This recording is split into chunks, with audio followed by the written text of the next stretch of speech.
Daily Detroit is brought to you by the community. Support our work at patreon.com/dailydetroit. Hello and welcome to your Daily Detroit. It's February 4th, 2021. Thank you for joining us on this Thursday. I'm Jer Stays. And I'm Devin O'Reilly. Well, we've got a lot of stories to get through, so we are just going to get to it. Justin, as we're recording this, Governor Gretchen Whitmer has announced that high school sports are going to restart. That's contact sports.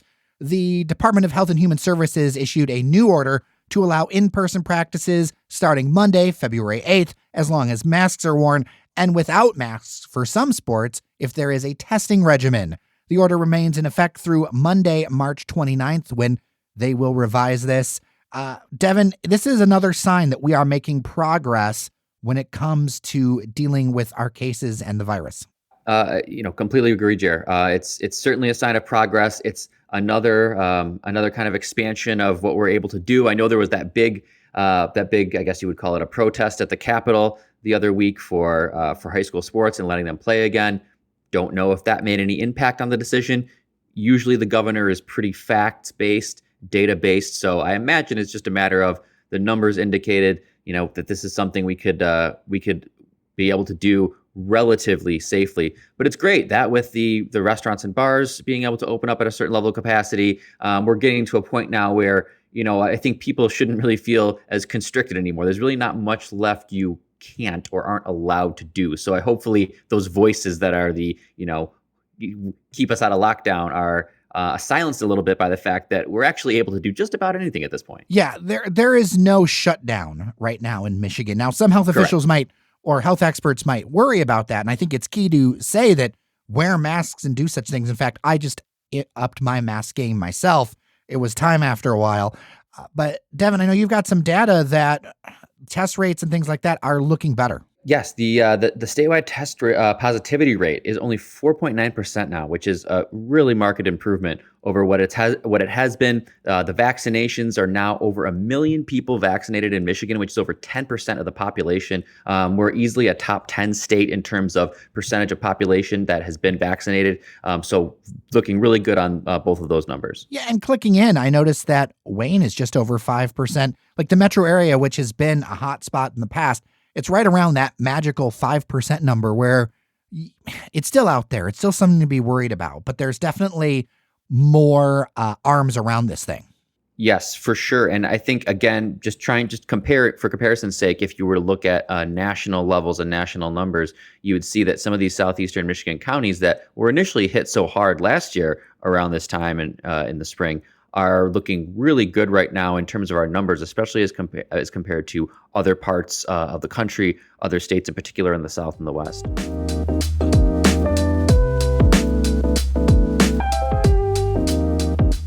One initiative that's important to talk about long-term is that Michigan is now offering free community college program for those over the age of 25. It's called Michigan Reconnect, and it pays community college tuition and mandatory fees for Michigan residents that are, as I said, 25 or older. There will also be scholarships of up to $1,500 to cover tuition at private training schools, which I think widens things out a bit more in a way that's important. The program is going to cost the state about $30 million, and this is to address kind of a shortfall when it comes to working age adults in our state with college degrees. The national average is 51%. Michigan nationally is at 49%. The goal is to get us to 60% by 2030. Now, Devin, I know at your day job, they put out a new survey. And although you're not the guy to talk about it, there's an interesting piece of data that was part of it. Yeah, the State of the Education report was really good data for all you, for the data nerds or the education people out there who are following this and interested. Definitely check that out. It showed that the region's share of high school graduates who do not enroll in any post-secondary education has increased to 32%, and the city of Detroit has increased to nearly 50%. So those are not good statistics for us.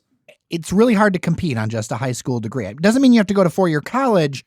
You could have various technical skills that are needed. There are a lot of big skills gaps right now, but that is not the direction that we want to be in if we want to be an economically competitive state. No, it's definitely one of the things that Michigan has struggled with, and particularly Southeast Michigan, is that education gap and that skills gap. So the initiatives that you were talking about for education for those over 25, for free college, those are hugely important and hugely needed. And there's other programs out there, through your local Michigan Works agencies and state agencies that offer some really good programs to help to pay for the cost of training in skilled trades and other in-demand jobs. Well, I think down the line, we'll have to talk to somebody who really specializes in this for an episode, because I know it's kind of wonky, but I also think it's kind of important to talk about this, because without education, we're not moving this state's ball forward. Again, I'm not the expert on it. You're not the expert on it, but the chamber, as I mentioned, did release a really great report on the state of education, and you can dive into a lot more of it there. And I'll link to it in the show notes.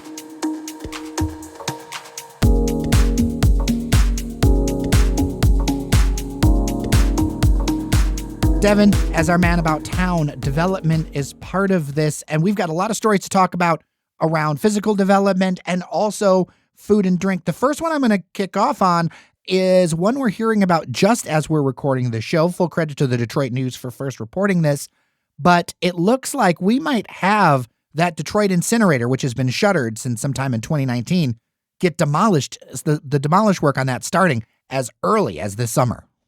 That would be fantastic news. As someone who lives in Midtown and has lived in the area for several years, that incinerator, more than just being an eyesore, it literally gave off a horrible stench depending on where the wind was blowing. It's not like it was, unnoticed walking down Woodward in Midtown, or even, towards the culture center, the art center near the DIA. That thing was not only an eyesore, but it was a nose sore as well. And I think it presents a great opportunity to develop that land. A few years ago, before all of this started, I actually lived in the cultural center a few blocks from the Detroit Institute of Arts. And you could always tell when it's going at least once a week.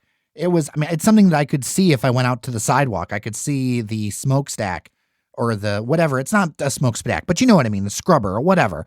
Anyway, it was something that you could tell every once in a while on the weekends, especially the weekends, where it would be like, oh, well, this is not good.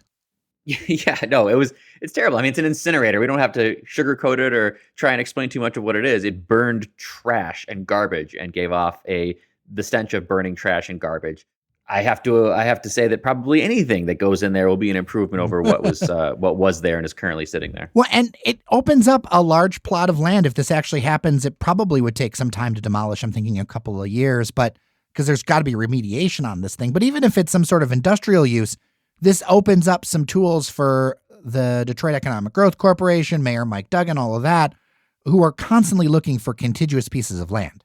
Yeah, that's very true. And I think it's important to note that, we talk a lot because it's the fun stuff to talk about new restaurants and cafes and movie theaters and things like that. But a lot of the real economic development drivers in the city, the ones that really bring up the tax base, bring more money in, are these not so glamorous ones, the brownfield developments, the putting a data warehousing site or putting in a tiered supplier site, manufacturing site, advanced manufacturing, stuff like this. And they're all over the city. You just don't really notice them because they're usually just driving past them on the highway. But suffice to say, the incinerator site probably isn't going to be some multi-use residential development that gets the glitz and cranes, but it could very well be developed into an incredibly useful and needed manufacturing site that, again, gets tax dollars, gets the brownfield site to something that can be used and gets jobs here too. At the end of the day,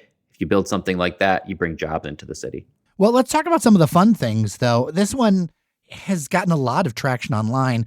The talk that Union Street may, and I'm going to emphasize may, be no more. Crain's has a report that the building that it sits in that used to have a liquor store, or that has a liquor store and used to have a florist, I think you and I both know what we're talking about here, right in Midtown near Great Lakes Coffee across the street from the Majestic, which I'd note is also for sale.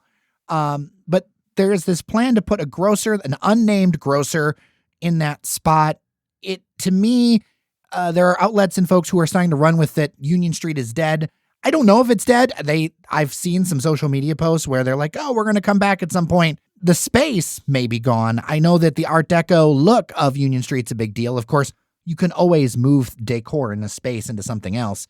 I think two things. One, there's a very quick assumption that something is dead or going to die. And it's possible that they are, but also it's possible that they're going to reopen as something else somewhere else if this actually does go through.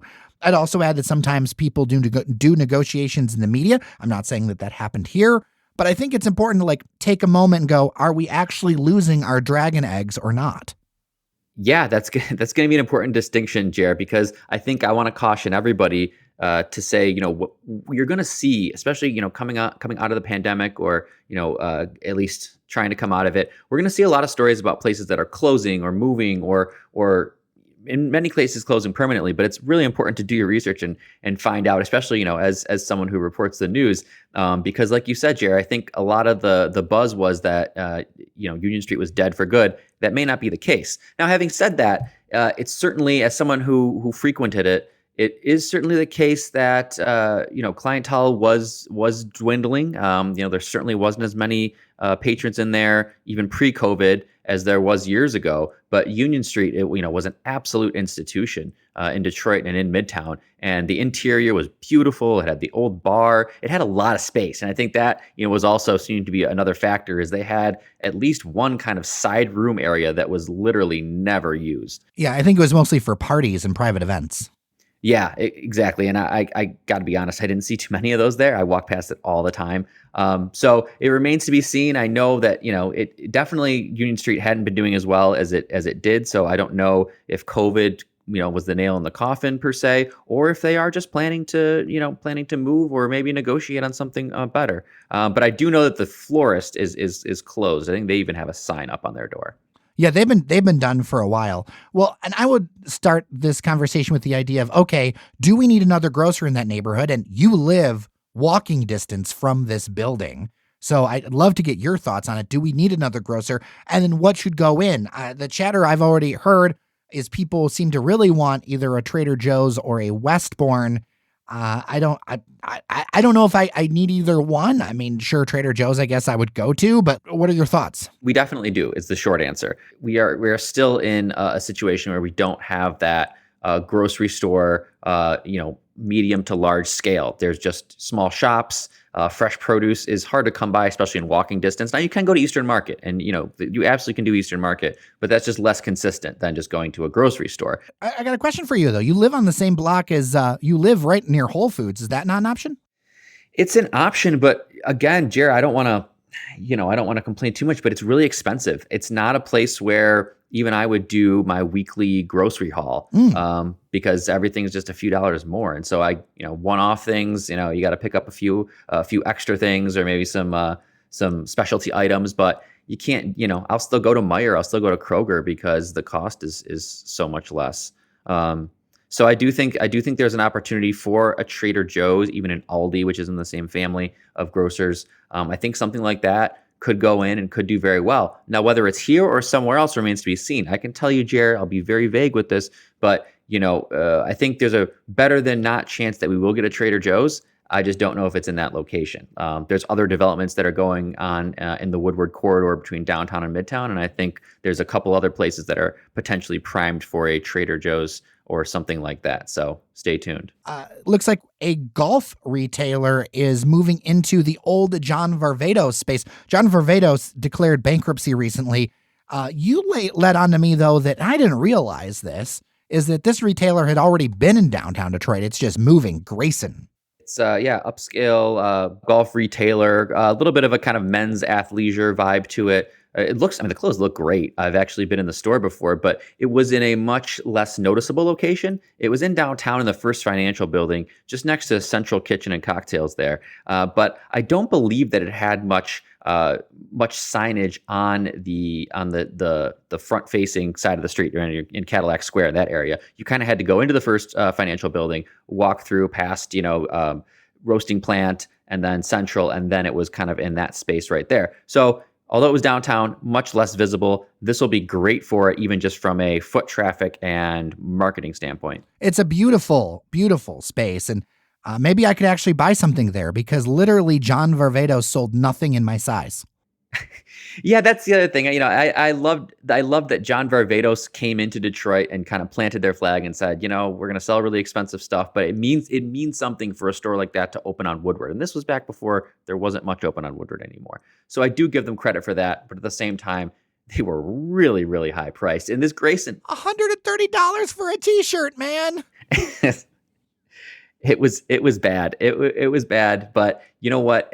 This Grayson, like I mentioned, it's not your cheap stuff. But it's certainly going to be more affordable than John Varvatos. Well, you mentioned the roasting plant. That's got me thinking of coffee. When I think of coffee, I think of coffee shops. And there is news that New Order. Now, we had mentioned before that New Order had closed their Midtown place, but New Order is going to continue doing roasting and coffee and such. But they're getting out of the cafe business and closing their recently opened location in Royal Oak over by Beaumont Hospital. I shared this one on our Twitter. People were like, yeah, decent coffee, things like that, but they're not sorry to see it go. Yeah, I think that some of the prevailing sentiment was that they really didn't differentiate themselves as much as, there's so many coffee brands out there, and there's always, a new coffee shop opening and doing something unique and doing something interesting. And it's not to say at all that New Order doesn't have good coffee. They do. And they had their cereal milk lattes that I think initially attracted a lot of people because they were very Instagrammable with their Captain Crunch lattes and their Fruity Pebbles lattes. And they looked really cool. But at the same time, they weren't necessarily differentiated from a lot of the other coffee offerings. And they tended to be on the pricier side of things for a cup of coffee. It's always tough to see a business go. I hope they're able to find some success just in kind of the roasting and retail side of things. I don't know, like specialty coffee in a strip mall by a hospital just doesn't call to me, man. I had been over that area in a while, and I saw it. There's a lot going on there. It's like a mini downtown popped up over there in that Royal Oak Beaumont area. So I thought they would have the foot traffic for it, to be completely honest, Jerry. And their location in Midtown was a great location in terms of it was by other apartments. It was by high-end restaurants and dining. So it is a little bit strange to me that both locations were really good locations, but just weren't able to make it. But we're still in Detroit, man. Like, we're in Metro Detroit. Like, a lot of people bring stuff from other cities here, and sometimes it works and can find like a niche. But there's still a lot of things here where people kind of look, no, I just, if you go over Starbucks, that's not going to be, that's not going to be my jam. And that's true too. I think that we are very price conscious, rightfully so. And so if you're going to come in with a specialty coffee shop and you're, coming on the high end of things, higher than a Starbucks, but the offerings aren't really any better, it's not the way to go. That's my 2 cents of business development advice.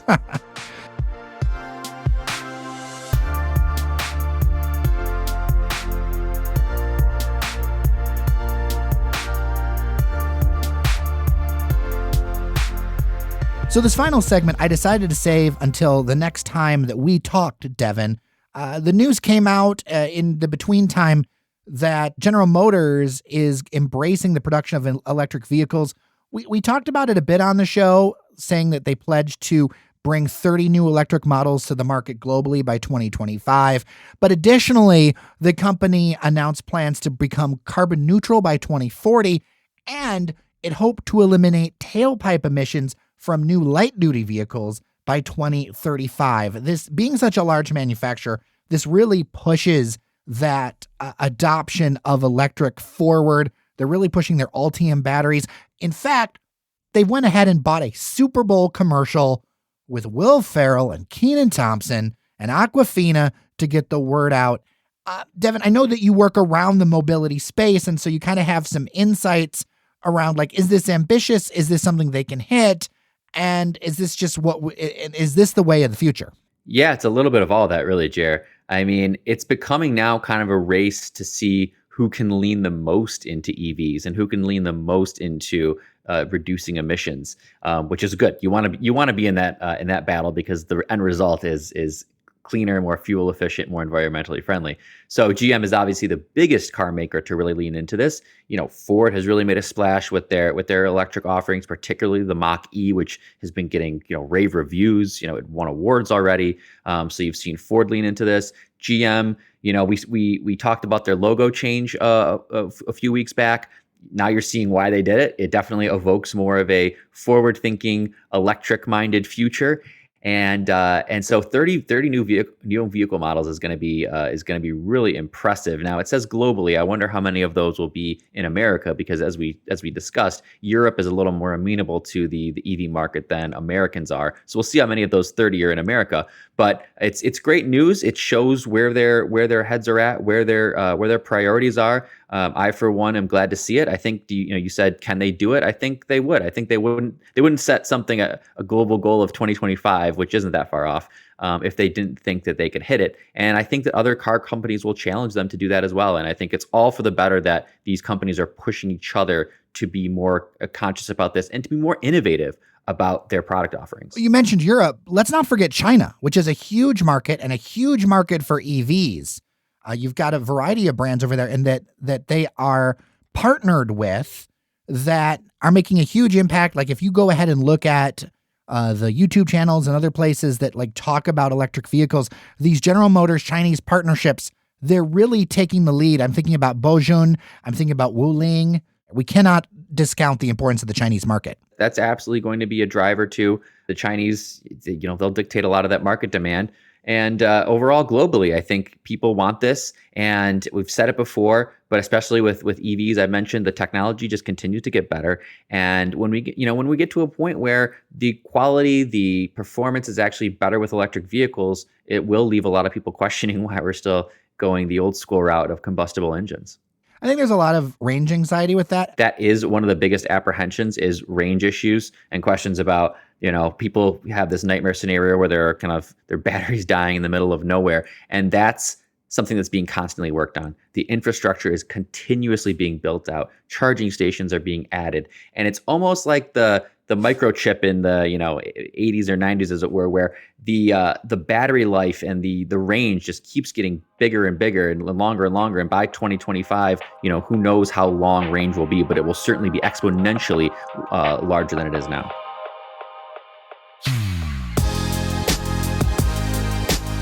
Well, we are done for today. Quite the show, Devin.